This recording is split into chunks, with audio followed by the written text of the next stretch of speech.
et bienvenue à la webconférence Apsys Cyborg où nous allons vous présenter notre offre Apsys Cyborg Cloud.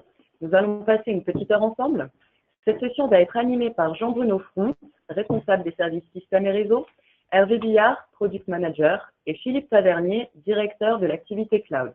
Tout au long de cette session, vous pourrez nous poser vos questions sur le bandeau qui se trouve à droite de votre écran et nous y reviendrons en fin de conférence. Bonjour messieurs, bonjour Philippe.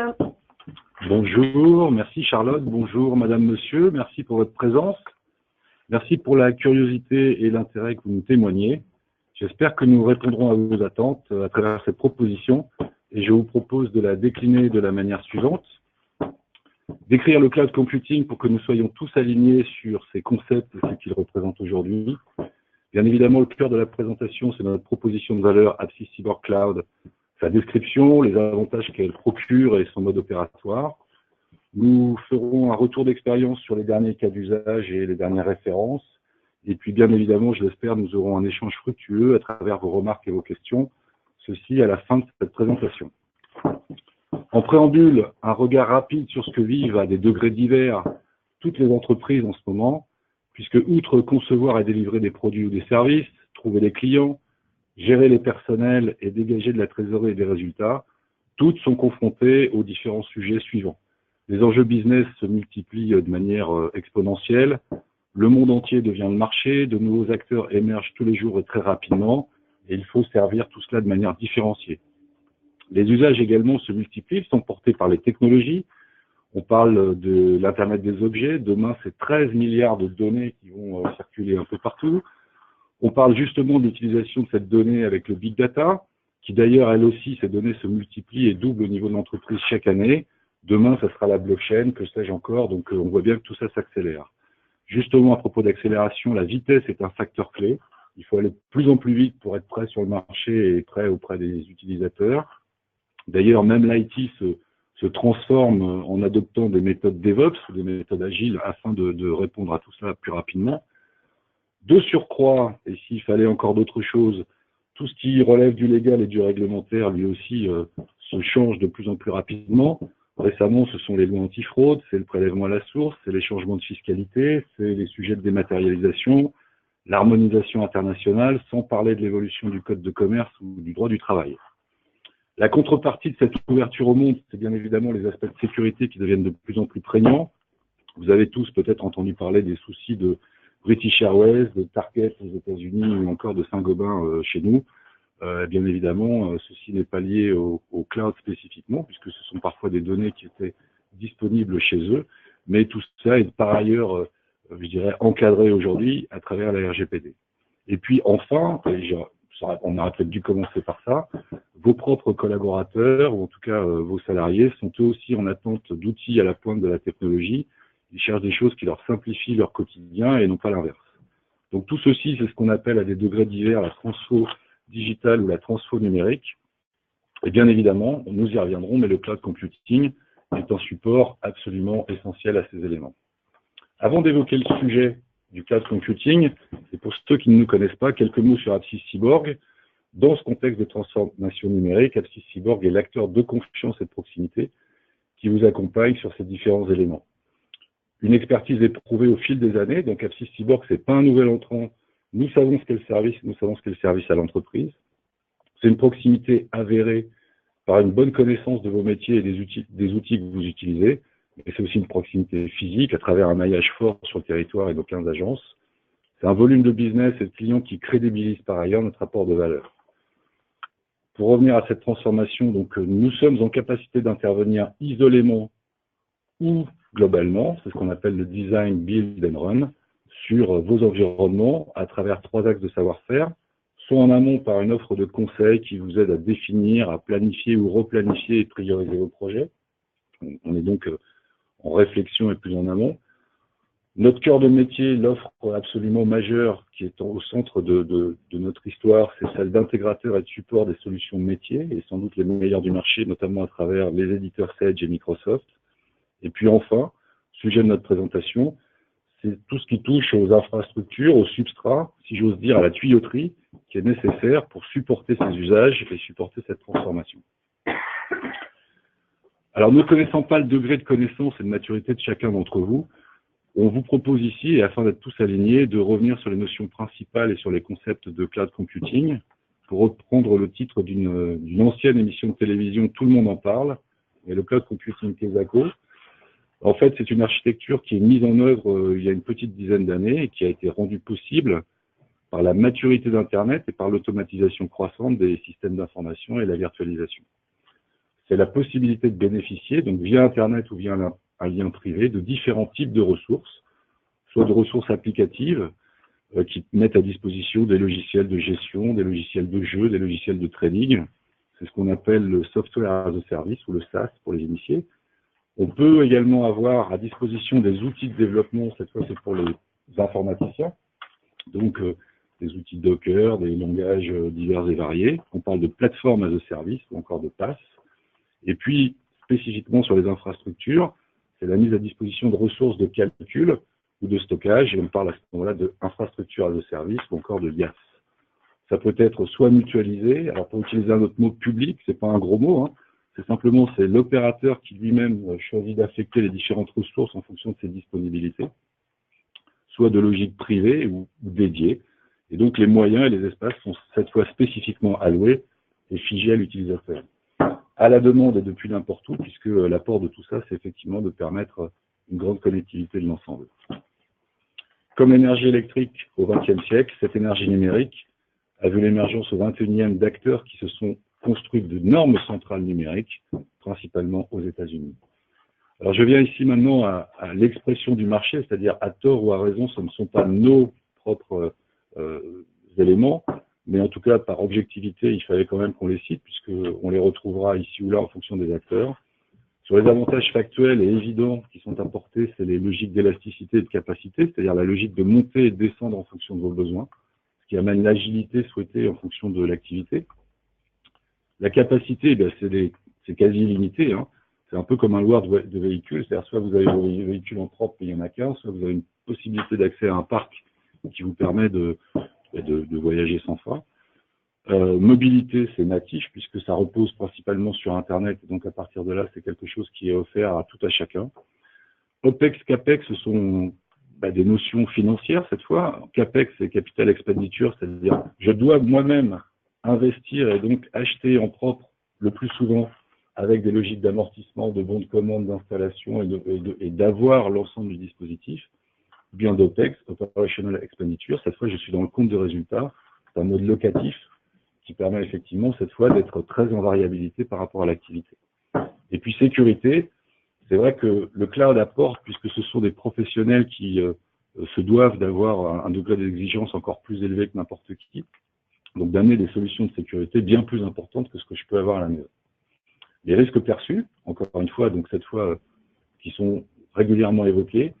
La perte de maîtrise, là on est plus dans le concept, entre guillemets, une notion philosophique, hein, consistant à dire, si j'externalise, du coup je ne maîtrise plus ou j'ai un risque de ne plus maîtriser mon SI. C'est assez vrai, mais à partir du moment où le DSI lui-même s'organise pour correctement suivre ses prestataires, il n'y a pas de raison. Un risque de migration, là la peur, la crainte, c'est de dire ça va être long, ça va être coûteux, je risque de perdre des éléments et donc du coup je préfère ne pas bouger. Mais la peur n'éloigne pas le danger. Un problème de connexion, c'est vrai, ou ça a été vrai, mais c'est de moins en moins vrai avec, je dirais, tout ce qui est fibre, connexion 4G, 5G. Il y a encore quelques soucis dans les zones blanches ou grises, mais enfin ça reste assez limité. Et puis un risque aussi perçu en termes de sécurité. Certains considèrent qu'après tout, en restant chez soi, c'est mieux conservé. Donc on voit, pour certains, c'est un avantage, pour d'autres, c'est un risque. Je vous laisserai l'appréciation sur vos propres logiques. Maintenant, quelles que soient ces perceptions et expressions du marché, en tout cas, ou les convictions et les ressentis, comme disaient certains, ou en tout cas quelqu'un de connu, les faits sont têtus. Et là, pour le coup, un certain nombre d'acteurs se font gré de fournir un certain nombre d'informations. Le marché croît d'environ 25% par an et ne cesse de s'accélérer.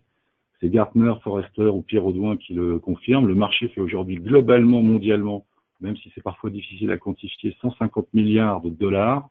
Et il y a 6 milliards sur le seul marché français du IaaS. C'est un marché qui s'est multiplié par 9 en 7 ans. Concernant l'agilité, effectivement, IDC le confirme, Le cloud rend plus agile, donc à partir de là, on va plus vite que les autres, et donc à partir de là, en termes de croissance, on a plutôt une capacité à le générer. Il faut se méfier derrière ces pourcentages, parce qu'on peut aussi avoir des startups qui sont nativement en mode cloud, donc à partir de là, c'est vrai aussi qu'elles génèrent davantage de croissance. 40% selon Marques, 40% des entreprises ont adopté une solution cloud. Ça, c'est un chiffre moyen. C'est vrai qu'on a une diversité entre soit les startups, comme je le disais, en mode natif, soit les grands groupes qui ont les moyens et une organisation pour le faire. C'est un peu moins vrai pour les PME et les ETI, mais là encore, le retard est en train de se rattraper. Et puis enfin, infrastructure sur site. D'après KPMG, 16% seulement des entreprises, c'est un sondage fait auprès des 500 décideurs IT, pensent avoir encore recours à une infrastructure sur site en 2020. Je ne sais pas si ça sera 16 ou 25%, je ne sais pas si ça sera 2020 ou 2025, mais en tout état de cause, la tendance est marquante et elle est lourde. Et donc le cloud computing devient un incontournable de l'IT et du numérique.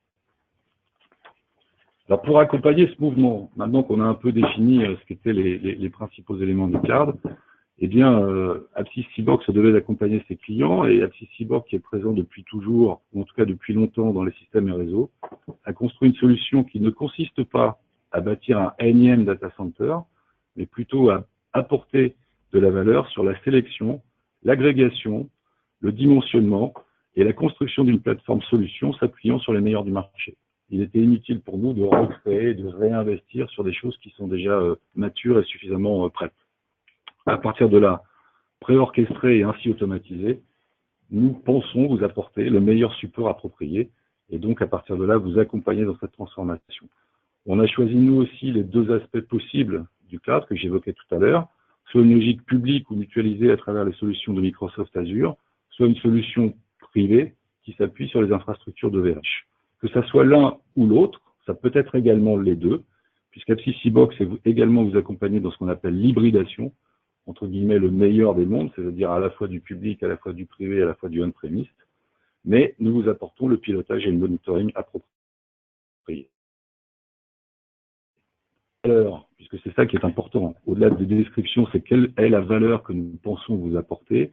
Nous nous sommes souvenus de nos cours d'école primaire et nous avons retenu bêtement 3 éléments, mais des éléments importants. C'est la règle de 3 et la preuve par 9. 3 axes, chacun avec 3 bonnes raisons. Donc si je me souviens bien, toi, fera 9. Et donc, à partir du moment où vos applicatifs sont logés sur notre solution et nos environnements, eh bien, nous pensons vous apporter davantage d'efficacité, davantage d'efficience et davantage de sécurité. Alors, pour l'efficacité, on vous amène de la souplesse et de l'agilité. On l'a vu, c'est un mode natif. Donc, en fonction du nombre d'utilisateurs chez vous, un service qui passe de 4 à 5 personnes, ou à l'inverse, qui passe de 10 à 3, on sait évoluer de manière quasi immédiate en fonction de vos périmètres et de vos besoins. On vous amène l'accessibilité et la mobilité. L'informatique avant, c'était de l'informatique dans les bureaux, mais ça c'était avant. Aujourd'hui, on attend davantage de nomadisme, davantage de mobilité, davantage de capacité de travail à domicile. À partir de là, notre solution et l'apport du cloud vous le permet. Et puis, nous vous garantissons un engagement de service. Ça rend efficace également, puisque quelque part, on se met nous-mêmes dans un devoir de vous servir sur 99,5% de disponibilité. À titre de figer les choses, sur un mois moyen, il y a à peu près 730 heures possibles d'intervention. On vous garantit 726 heures à minima. On vous garantit au-delà, mais en tout état de cause, voilà ce qu'on vous garantit. Ensuite, sur l'efficience. Alors, petit élément de jargon, efficacité, je peux être efficace si je mets des moyens, mais si je mets trop de moyens, je ne suis pas efficient. Donc l'efficience, c'est la capacité à rendre quelque chose très opérant à un moindre coût. Eh bien, nous amenons également de l'efficience puisque vous n'avez plus à vous occuper de vos environnements. On passe en mode OPEX, pour ceux qui, tout à l'heure, j'ai décrit ce que c'était. Donc, cette fois, vous êtes effectivement en prédictibilité. Vous pouvez planifier suffisamment facilement en fonction de vos éléments le coût que ça va représenter. On vous affranchit des préoccupations techniques et d'exploitation sur les infrastructures, donc tout ce qui touche la mise à niveau, le backup, les connectivités, le maintien en conditions opérationnelles, c'est nous qui le prenons en charge. Et puis, troisième point, vous bénéficiez sans couture et simultanément d'une logique de support à la fois sur les applis fonctionnels et à la fois sur les éléments d'infrastructure. Nous devenons le seul responsable, et pour vous, ça évite les ruptures de charge, les allers-retours entre c'est pas moi, c'est l'autre. Mais non, je t'avais dit que c'était l'autre. Et donc là-dessus, on s'engage par ailleurs avec un niveau de service et avec des pénalités le cas échéant, si nous ne le faisions pas. Troisième axe, enfin, très important, On l'a vu tout à l'heure, la sécurité constitue quand même pour certains encore un écueil consistant à dire le cloud n'est pas pour nous. Je pense au contraire, et nous pensons au contraire que à travers nos solutions d'hébergement, on vous amène les environnements les plus sécurisés possibles, reconnus et attestés par des certificats, des audits, des éléments les plus probants en termes de capacité. Je vous passe sur les certifications ISO 27001, CSA Star, hébergement, données de santé, etc. J'ajoute également que notre solution, puisque vous êtes avec nous, est une solution qui se conclut en France, donc vos données sont en France, et repose sur un contrat de droit français, ce qui fait que là, ça permet de clarifier un certain nombre de choses.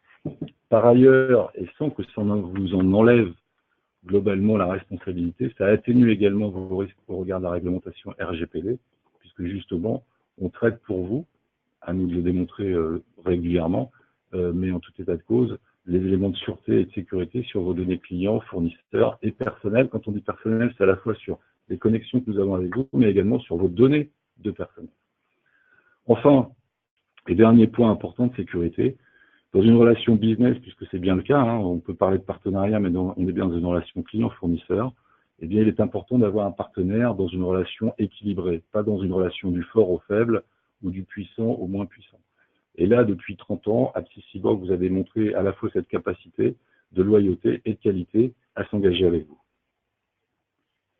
Alors, pour résumer tous ces éléments qui pourraient paraître possiblement commerciaux, néanmoins, l'efficacité, l'efficience et la sécurité, une fois démontrées de ce que nous vous apportons, concrètement pour vous, ça veut dire quoi? Concrètement, ça veut dire que si on est efficace, efficient et sûr, on a une exploitation du quotidien qui est facilitée. Du coup, on a une concentration par vous sur vos usages et vos métiers. Ça, c'est vous qui les maîtrisez, c'est vous qui les connaissez. Et à partir de là, vous pouvez mettre davantage de moyens et de ressources sur ces sujets qui sont majeurs. Et puis, par ailleurs, ça n'obère pas les évolutions futures de votre SI, puisque comme vous êtes sur une plateforme qui est à l'état de l'art, moderne et évolutive, eh bien, nous avancerons avec vous au fur et à mesure de l'évolution et des technologies et de vos besoins. Pour simplifier tout ça, la règle de 3 à la preuve par 9, on arrive à une notion qui me paraît importante, c'est la simplicité. C'est pas du simplisme, mais de la simplicité. C'est-à-dire qu'AppSys-Cyborg vous simplifie la vie. Voilà pour notre rapport de valeur et les arguments, je dirais, logiques ou commerciaux, comme vous voulez, sans que je les dénigre. Je vous propose maintenant de soulever un peu le capot de l'offre et de regarder avec Jean-Bruno Front, qui est le responsable des services cloud, les éléments pratiques et techniques de l'offre. Je vous remercie. Jean-Bruno. Merci Philippe. Donc le contenu de l'offre AppSys-Cyborg Cloud. Comme nous l'avons dit, notre positionnement repose sur les ressources cloud computing de Microsoft Azure et OVH qui se chargent de l'infrastructure physique et assurent le maintien en condition opérationnelle de toute l'infrastructure sous-jacente sur laquelle nous avons construit notre proposition de valeur. Et donc l'offre AppSys-Cyborg Cloud, qu'est-ce que ça comprend? Eh bien en fait, ça comprend des services d'hébergement d'applicatifs managés et des services additionnels. Dans les services d'hébergement managés, on va retrouver dans les classiques la mise à disposition de l'infrastructure de production, c'est-à-dire l'environnement dédié aux clients, qui sera dimensionné et construit selon les besoins, selon le nombre d'utilisateurs, la volumétrie, les services qui vont être associés. Des services d'accès sécurisés à la plateforme, puisque bien évidemment, on parlait de sécurité tout à l'heure, des services d'accès sécurisés, définis selon le type de client applicatif. On parle de client web, on parle de client lourd, et des besoins de connexion, par exemple, via un VPN, pour sécuriser les accès. On parle également des services de sécurité et de confidentialité des données, comme par exemple les sauvegardes que nous gérons avec en standard un historique conservé de 14 versions, mais on peut également proposer plus si nécessaire. Et le maintien en condition opérationnelle, le fameux MCO de la plateforme. Alors, le maintien en condition opérationnelle, qu'est-ce que c'est? Ça consiste à tenir l'environnement à jour, par exemple avec les mises à jour système, les mises à jour qui tournent autour des SQL Server, puisque la plupart des applications sont aujourd'hui sur des bases de données relationnelles, et les mises à jour d'autres composants logiciels qui pourraient être embarqués, mais également les volets qui concernent la sécurité, comme on l'a dit, puisque nos plateformes sont bien évidemment sécurisées avec des solutions anti-malware, antivirus et autres, et des solutions de firewall. Le tout couvert par un service desk, un service proposé en 8.5, support technique et gestion des incidents, qui par ailleurs permet de répondre également aux besoins de changement mineurs, comme par exemple la demande de création d'utilisateurs, un besoin ponctuel de sauvegarde ou de restauration, que sais-je, enfin différents éléments et demandes qui pourraient être amenés au niveau du support. Et pour les services additionnels, eh bien, on va retrouver dans cette offre la possibilité d'intégrer des produits tiers, que ce soit en mode SaaS ou en mode licence. On peut, par exemple, autour de Sage, des produits qui sont assez courants, rattacher des solutions comme les compagnons d'Arcadie ou Godet, pour ceux qui connaissent, pour la gestion des temps, ou d'autres solutions comme Lucas pour la gestion des congés, ou bien évidemment, dans les plus connus, Office 365, puisqu'aujourd'hui, ça devient donc un incontournable, de pouvoir retrouver les outils bureautiques au sein même de la solution cloud. On trouvera également dans les services additionnels des possibilités d'externalisation des sauvegardes, c'est-à-dire, comme on dit tout à l'heure, étant donné qu'on s'appuie sur 2 hébergeurs, on a la possibilité d'aller externaliser les sauvegardes d'un hébergeur vers un autre, ou alors plus simplement de dire le client souhaite avoir la sauvegarde, ces données sauvegardées en local. On pourrait tout à fait imaginer que les données soient copiées sur une solution locale. Et pour finir, on nous demande très fréquemment, bien évidemment, d'avoir une solution de plan de reprise d'activité, puisque on peut imaginer qu'en cas de coupure qui serait prolongée, on puisse avoir un redémarrage rapide sur une autre infrastructure. Donc, c'est des options qu'on est capable de proposer. Donc, bien évidemment, tous ces services sont assortis de garanties de niveau des services, couverts bien évidemment par les hébergeurs. Alors, comment ça marche?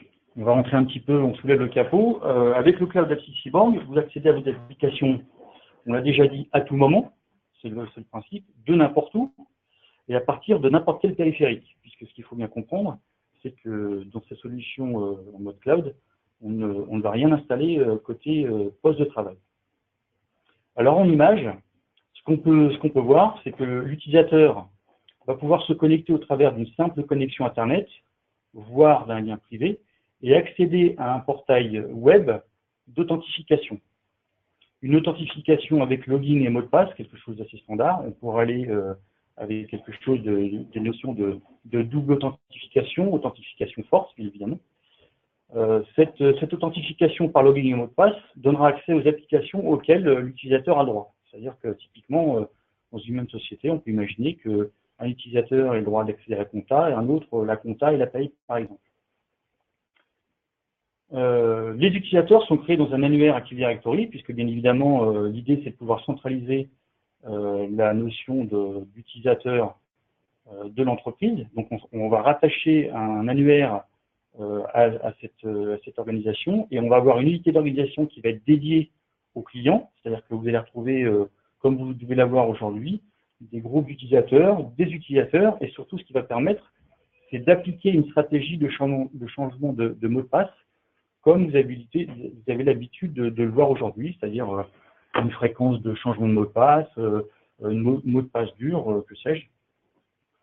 Bien évidemment, nous donnons accès à des applications qui vont être en mode web, comme à toute autre application de type client-serveur au travers de sessions RDS, puisqu'encore une fois, il fallait pouvoir répondre à l'ensemble des applications. Je prends pour exemple aujourd'hui dans le monde de Sage, on va avoir des applications qui sont dites en mode client-serveur. Je prends l'exemple de Sage de Pay ou Sage de Sang, des clients lourds qu'on va devoir pouvoir lancer à distance, et donc on s'appuie sur les technologies qui dites terminal serveur, enfin RDS, pour pouvoir y accéder. Les utilisateurs donc seront authentifiés, on l'a dit, passeront sur la plateforme, et l'utilisateur finira par accéder à son environnement. Donc on voit ici que chaque client a son environnement dédié, un environnement qui va être dimensionné, comme on l'a dit, selon les besoins, l'application, les volumes, la sécurité.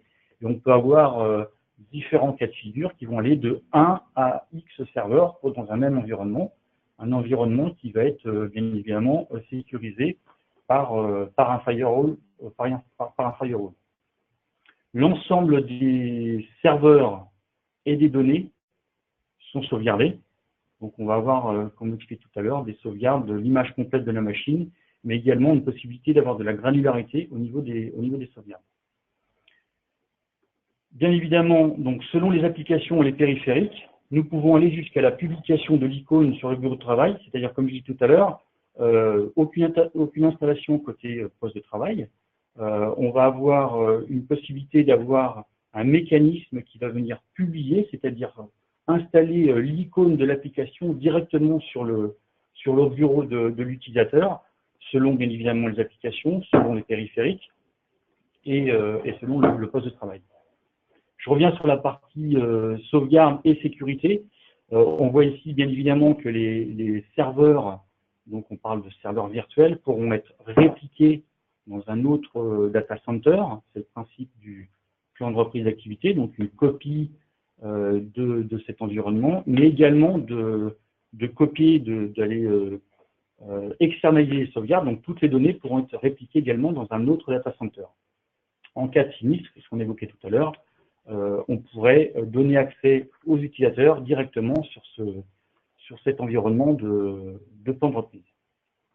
Vous l'aurez compris, en définitive, l'utilisateur va retrouver ses applications en mode hébergé comme il a l'habitude de les utiliser aujourd'hui, c'est-à-dire retrouver exactement les applicatifs et les icônes sur son poste de travail. Ce qu'il faut retenir également, tous les produits sous licence installés aujourd'hui sur site peuvent être installés sur le cloud AppSys Cyborg. Aujourd'hui, on est plutôt sur des plateformes Microsoft, puisque c'est aujourd'hui le standard.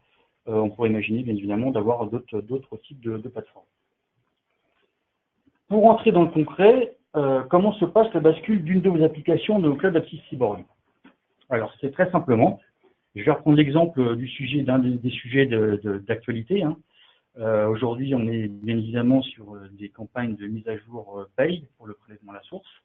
Et beaucoup de nos clients sont confrontés à des problématiques de version ou donc d'infrastructure et qui nécessitent de pouvoir basculer très rapidement l'ensemble de la solution sans coupure quasiment de service. Eh bien, c'est très simple. On va pouvoir créer cet environnement, donc ce serveur virtuel, sur lequel on va installer la base de données, sur lequel on installera également la licence du client, en exemple la licence 7GPay, et remonter les données. On donnera les accès aux utilisateurs pour pouvoir recéter le bon fonctionnement. Les derniers exemples nous ont démontré que les clients ne voyaient aucune différence entre une solution sur site et une solution hébergée, puisqu'ils retrouvent les icônes, encore une fois, les mêmes applicatifs. Dès lors que ces tests seront validés par le client, on pourra définir la bascule, c'est-à-dire cette fois la remontée des données pour cette fois venir se connecter et travailler directement sur la solution hébergée. Un petit mot sur nos environnements de démo. Si vous le souhaitez, pour une démonstration du fonctionnement, nous mettons à disposition des accès à des environnements de test par application. C'est-à-dire qu'on a prévu des modèles, des serveurs sur lesquels on a installé les différents types de produits que nous avons l'habitude d'intégrer chez nos clients, toute la partie Sage, mais également Dynamics Microsoft, pour que vous puissiez faire des tests et vous rendre compte du fonctionnement et de la facilité d'accès. Voilà en ce qui concerne la partie architecture. Je passe maintenant la main à Hervé qui va nous parler et nous expliquer le qui fait quoi. Merci Jean-Bruno. Bonjour à tous et à toutes. Vous avez beaucoup entendu parler ces temps-ci de la transformation numérique. Alors dans ce volet et sous ce vocable qui fait quoi, notre intention, elle est pas tant et que de vous faire une liste à la Prévert et exhaustive du partage des tâches, que de vous éclairer et vous faire appréhender les transformations induites par le modèle cloud. À savoir quels impacts sur vos organisations, sur l'expérience client et utilisateur, quel transfert de responsabilité qui passe de l'entreprise propriétaire et responsable de l'exploitation de son système d'information au fournisseur de services, quelle valeur pour l'entreprise, in fine. Alors pour ce faire, je vous propose de faire ça sur les 5 domaines constitutifs de toute gestion d'un système d'information. que sont le domaine fonctionnel, l'infrastructure d'exploitation, le support hors fonctionnel, la sécurité et le réglementaire, comme on a vu, qui étaient prégnants dans ces domaines. Alors, comment a été architecturé Baptiste Tableau? Vous avez en haut les tâches et responsabilités qui sont endossées soit par vous, soit par Apsys Cyborg, selon les modèles. Et on va tenter d'en dégager la valeur pour l'entreprise dans un modèle comparé cloud vs sur site ou on-premise, comme on dit. Donc, premier domaine, c'est le domaine fonctionnel. Dans les deux modèles, vous, heureusement, restez et demeurez souverain de vos choix applicatifs qui sont vos choix métiers. Ne déléguez jamais vos choix métiers, c'est votre core business, donc effectivement, il n'y a aucun changement entre les modèles cloud et les modèles on-prem. De la même manière, pour tout ce qui est paramétrage fonctionnel, support fonctionnel, généralement, on est dans le rôle d'Apsys Cyborg, et donc on se rend compte que sur le domaine fonctionnel, les processus sont totalement identiques, en précisant que il y a une même liberté à la fois de choix, mais également avec aucune introduction d'aucune contrainte ni dégradation fonctionnelle. Vous pourrez faire exactement la même chose dans les modes cloud et les modes on-prem en termes de fonctionnel. Là où ça va beaucoup changer, c'est pour tout le reste. Quand je dis tout le reste, c'est vraiment tout le reste. Pour les 4 autres domaines, il y a beaucoup de changements. Les infrastructures, typiquement, la tâche qui vous incombait d'avoir à être propriétaire, responsable de la gestion de toute l'infrastructure matérielle et logicielle est totalement déléguée, vous êtes totalement affranchi, il n'y a plus d'investissement à faire du tout à ce niveau-là, puisqu'en fait tout ça est porté par le fournisseur de services. Qui plus est, au niveau responsabilité, la responsabilité est totalement agencée avec une vraie garantie de service qui est garantie contractuellement. Au niveau de la mobilité, si vous avez un point noir, c'est que le modèle était optionnel. Toutes les entreprises n'avaient pas ou n'ont pas besoin d'avoir forcément de l'optionnel, mais comme le disait Philippe, les usages changent, le télétravail se développe, il y a de plus en plus d'entreprises qui ont si ce n'est le besoin, l'envie de mettre à disposition de leurs utilisateurs des possibilités de se connecter à distance. Sachez donc, encore une fois, qu'elle est native et incluse dans le modèle cloud. En termes d'exploitation ensuite, qui était donc, comme je le disais, l'entreprise était propriétaire et responsable des opérations de son système d'information. Là, vous êtes totalement affranchi de l'exploitation dans notre cloud. Au niveau du support, vous n'avez plus qu'un devoir, c'est-à-dire que si vous accédez à Google, la balle est dans notre camp. Puisque si vous accédez à Internet, vous accédez à votre système d'information par une URL, comme un site web, j'allais dire un site web lambda. Vous n'avez plus que cette charge d'accès à Internet. Donc, ça facilite bien sûr grandement et ça délègue énormément des choses au niveau du support, sachant que le troubleshooting, c'est-à-dire le diagnostic sur dysfonctionnement, est bien sûr énormément facilité dans le sens où toute la responsabilité est portée par une seule tête. Donc, quand je disais que une seule tête dépasse, si vous accédez à Internet, tout le reste est de notre ressort. En termes de sécurité, toutes les entreprises aujourd'hui, quelles qu'elles soient, ont toutes un accès à Internet, donc une porte ouverte à l'extérieur, donc ont un besoin d'infrastructures de sécurité, quelles qu'elles soient. Ça commence par l'antivirus, les firewalls, ça finit un peu plus loin. Bien sûr, toutes les entreprises ne peuvent pas se permettre de gérer, de mettre l'arsenal sécuritaire exhaustif que l'on peut trouver dans une sécurité opérateur. Sachez que nous sommes opérateurs, nous nous devons de mettre tout ça à disposition. Ça, c'est en termes de sécurité, d'accès et de confidentialité. De la même manière, on va parler d'encryption de sauvegarde, de vérification quotidienne des sauvegardes. Nous sommes dépositaires de vos données. Nous connaissons, nous savons qu'il n'y a rien de plus cher que la donnée en entreprise. Et donc, nous avons des processus et des procédures qui fait que vous avez une infrastructure de sécurité qui est managée et à l'état de l'art à votre disposition dans un modèle cloud. Ensuite, quels que soient vos niveaux de sécurité, il faut quand même pouvoir les éprouver. C'est bien de mettre des technologies, d'empiler des technologies. Sachez que dans ces modèles-là, vous avez une sécurité qui est non seulement industrialisée, mais elle est contrôlée et auditée en permanence par des tests de vulnérabilité, des tests de pénétration, des audits externes. Donc, vous avez une garantie de maîtrise, de contrôle et d'audit. Ensuite, bien sûr, vous pouvez avoir un besoin, soit réglementaire, soit un besoin de renforcer quelques éléments de sécurité. On parlait tout à l'heure d'externalisation de backup. On peut parler aussi de double authentification ou d'authentification forte, c'est-à-dire avec des différents procédés qui sont à la fois matériels et vous recevoir des messages un petit peu comme quand vous faites un virement par Internet, vous recevez un code qui vous permet de vous connecter, ou du PRA. Sachez que vous avez dans un modèle cloud tout un catalogue de services qui est mis à disposition de votre système d'information. Et enfin, le réglementaire, vous avez une certification qui n'est ni une obligation, ni forcément un objectif pour l'entreprise, mais néanmoins qui vous garantit, et qui est un gage de qualité sur tout ce qui est qualité d'exécution et conformité des infrastructures et des processus opérationnels.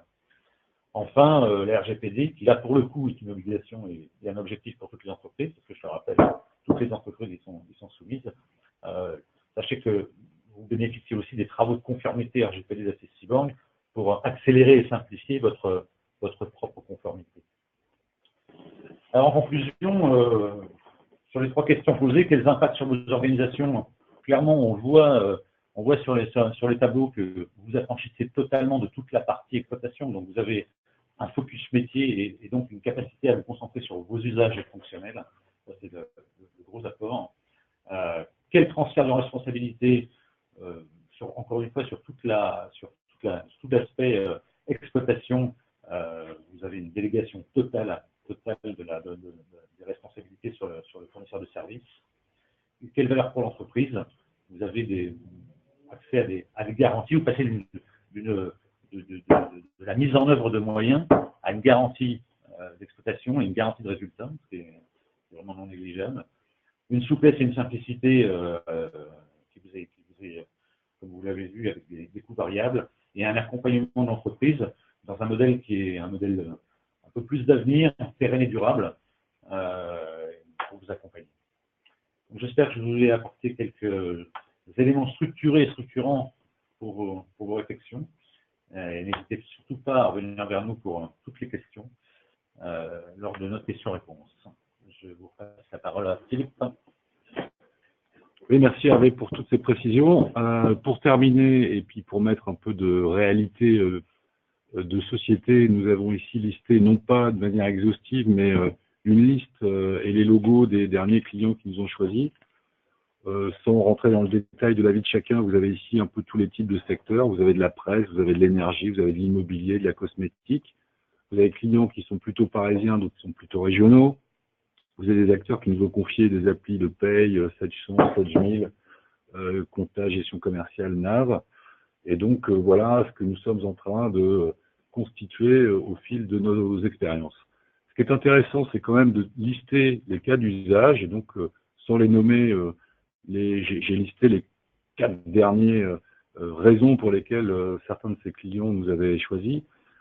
Pour certains, c'était le remplacement urgent d'infrastructures et de serveurs, et donc une volonté plutôt d'investir sur les métiers que dans le dur, que dans l'environnement technique. Deuxièmement, c'est un peu la même chose, mais en plus, l'acteur voulait davantage de sécurité, donc moins d'investissement, plus de variabilité, et en même temps considérer qu'il n'était peut-être pas au niveau des exigences de sécurité. En passant par nous, il en couvrait un grand nombre.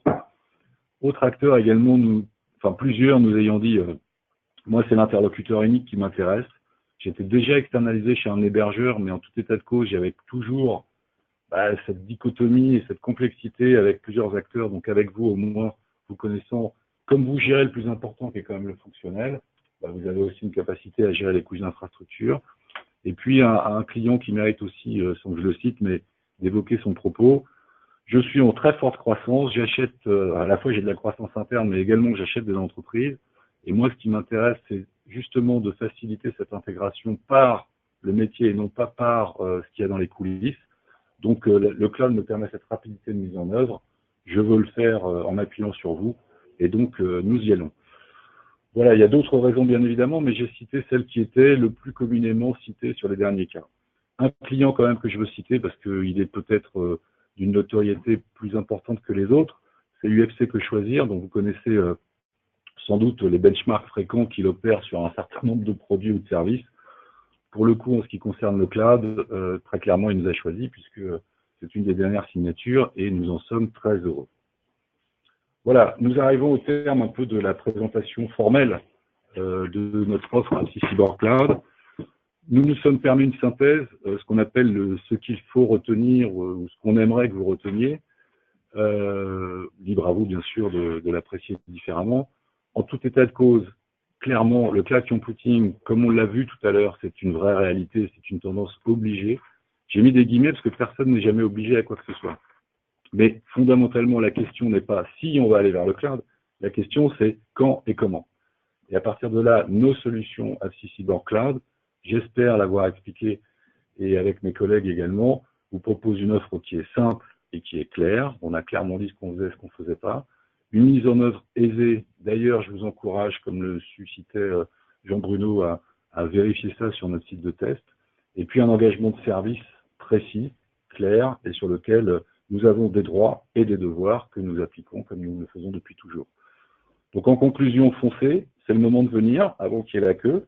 N'hésitez pas à nous contacter, en tout cas faire en sorte qu'effectivement ces sujets soient planifiés avec vous. Hein. C'est pas non plus dans l'urgence où on fait ça, mais il faut quand même le préparer. D'ici là, nous vous remercions pour votre attention. Et puis nous sommes à votre disposition, comme l'a dit Hervé, pour répondre à vos remarques et vos questions. Et avant de passer à cette étape, je redonne la parole à Charlotte. Merci. Merci à vous, messieurs.